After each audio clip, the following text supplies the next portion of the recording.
Picnic का डर। Picnic story in Hindi. Priya की उम्र 5 साल थी। वह पिछले साल से ही उसकी मां निम्मी जी ने स्कूल भेजना शुरू किया था। घर में पैसों की कोई कमी नहीं थी। बड़ा सा घर था। नौकर चाकर लगे रहते थे। बाहर पार्किंग में कई गाड़ियां खड़ी रहती थीं। प्रिया का जिस गाड़ी में जाने का मन करता ड्राइवर वही गाड़ी लाकर सामने खड़ी कर देता था। एक दिन प्रिया स्कूल से आई और बोली, मम्मी मैं कल से स्कूल नहीं जाऊंगी। निम्मी जी ने उसे आश्चर्य से देखा।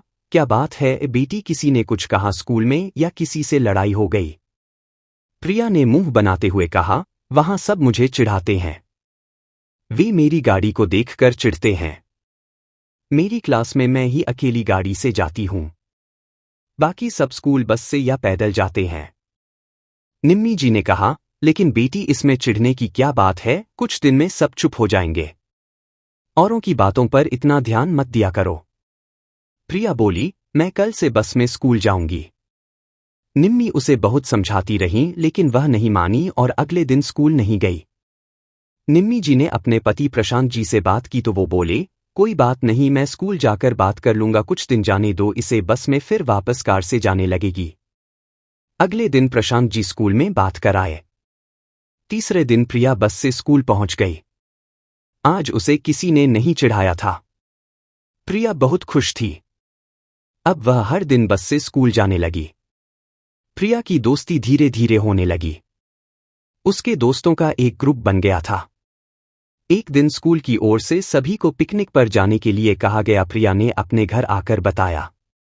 निम्मी जी ने कहा, बेटी तू तो बहुत छोटी है, अपना ध्यान कैसे रखेगी?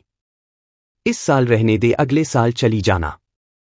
यह सुनकर प्रिया गुस्सा हो गई। आपको पता है मेरे सारे दोस्त जा रहे हैं, आप ही ज्यादा डरते हो। निम्मी जी बहुत देर तक उसे समझाती रहीं लेकिन जब वह नहीं मानी तो उसे पिकनिक पर भेजने को तैयार हो गई। इस शनिवार को पिकनिक पर जाना था। निम्मी जी ने सारी तैयारी कर दी थी। बिस्कुट, नमकीन, पेस्ट्री सब उसके छोटे से बैग में सजा कर रख दी थी। साथ ही जूस और पानी की बोतल भी। सभी समय पर सभी बच्चे पिकनिक के लिए रवाना हुए। शहर से बहुत दूर एक हिल स्टेशन पर सभी बच्चे पहुंच गए। प्रिया की क्लास टीचर ने कहा, सब बच्चे अपने ग्रुप के साथ इसी मैदान में खेलना, इधर उधर मत चले जाना, कोई परेशानी हो तो मुझे बता देना। बच्चे खेल में लग गए।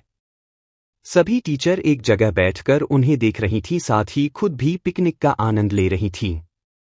प्रिया को बहुत मजा आ रहा था। वह पहली बार अपने दोस्तों के साथ बाहर आई थी। वह बड़बड़ाने लगी, मम्मी तो बेकार में ही डरती रहती हैं। कुछ देर बाद सभी बच्चे थक गए और खाना खाने बैठ गए। प्रिया को भी जोर से भूख लग रही थी। तभी उसे याद आया, ओहो मैं तो अपना बैग बस में ही भूल आई, अब क्या होगा, टीचर को बोलूंगी तो गुस्सा करेंगी। ऐसा करती हूं, खुद ही अपना बैग ले आती हूं। वह टीचर की नजरों से बचकर बस की ओर चल दी। कुछ देर बाद शाम होने को थी, वापस जाने का समय हो गया था। सभी बच्चों को बस में बिठाने से पहले उनकी गिनती शुरू हुई लेकिन एक बच्चा गिनती में कम पाया गया। फिर नाम से सबकी गिनती शुरू की गई तो पता लगा प्रिया उनमें नहीं थी। यह देखकर सभी टीचर्स के हाथ पांव फूल गए। उसके ग्रुप के बच्चों से पूछा तो वे बोले, मैडम खाना खाने से पहले तो प्रिया उनके साथ थी, उसके बाद नहीं थी। सभी बच्चों को बस में बिठाकर टीचर प्रिया को ढूंढने लगे। इधर उधर बहुत तलाश किया लेकिन प्रिया का कहीं पता नहीं था। इधर शाम गहराती जा रही थी। कुछ ही देर में अंधेरा होने वाला था। कुछ देर बाद उन्हें गांव के कुछ लोग जाते दिखे। वे किसान थे और अपने खेत से काम करके वापस घर जा रहे थे।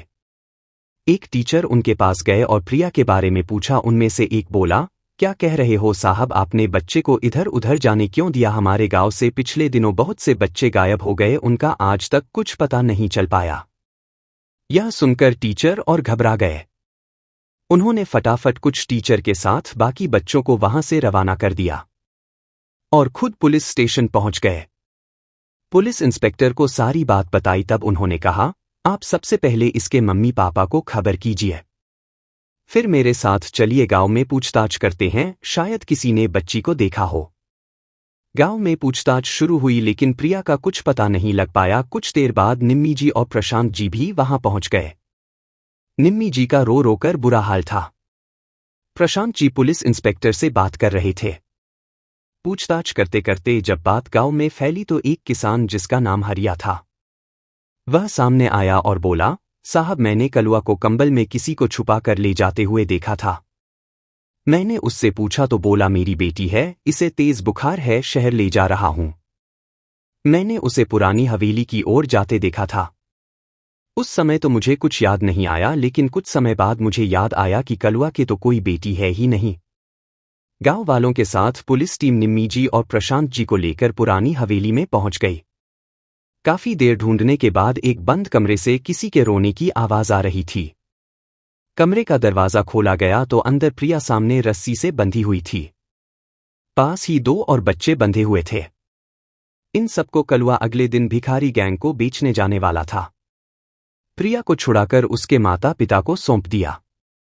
पुलिस इंस्पेक्टर ने सभी गांव वालों को छिपने के लिए कहा जिससे कलुआ को पकड़ा जा सके। सभी हवेली में छिप गए। कुछ देर बाद कलुआ खाना लेकर आया। पुलिस इंस्पेक्टर ने उसे धर दबोचा। बाकी दोनों बच्चे उसी गांव के थे, उन्हें उनके माँ बाप के पास पहुंचा दिया गया। प्रिया घर आ गई थी। वह बहुत डर गई थी। अगले दिन निम्मी ने पूछा तो उसने बताया, मम्मी जब मैं बस से अपना बैग लेकर वापस आ रही थी तब मुझे किसी ने पीछे से पकड़ लिया। उसने मेरा मुंह बंद कर दिया और वह जल्दी से बस के पीछे से घूमकर इस हवेली में पहुंच गया। वहां मुझे बांध दिया। प्रशांत जी ने कहा, बेटा डरो मत, वह पकड़ा गया तुम्हारे ही कारण और 2 बच्चे भी अपने माता पिता से मिल पाए। प्रिया कई दिन तक स्कूल नहीं गई। वह गुमसुम सी बैठी रहती थी। एक दिन शाम को उसके स्कूल के दोस्त उससे मिलने घर आए। वे प्रिया के साथ खेलने लगे। फिर प्रिया का डर दूर हो गया। वह अगले दिन से स्कूल जाने लगी। स्कूल में सभी उसे जानने लगे थे। सभी टीचर, सभी स्टूडेंट छोटी सी प्रिया का बहुत ध्यान रखते थे। इतने बड़े हादसे से निकलकर वह बहादुर बच्ची पूरे स्कूल में चहकती रहती थी।